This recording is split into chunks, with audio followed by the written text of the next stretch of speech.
S-a uscat frunza și iarba, mi-a albit părul și barba. Și la anii tinereții, parcă sunt în toamna vieții. Am avut zile cu soare și zile cu supărare, dintre ele care oare, care mor albit mai tare.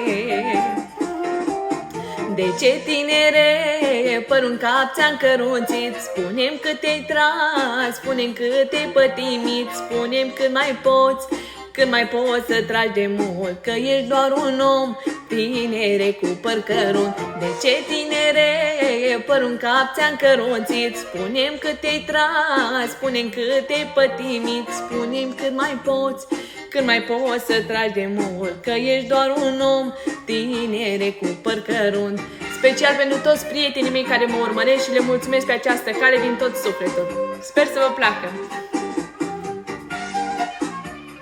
La la la la la la la la la la la la la la la la.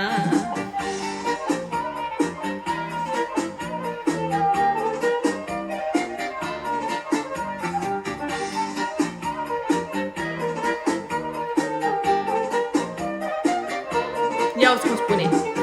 Nu știu cine, nu știu cine să albească de la bine, ori m-o albi dragostea, ori dorul, ori patima, ori toate birturile, unde-mi pierdeam nopțile, ori prietenii mei care m-au vândut la drumul mare.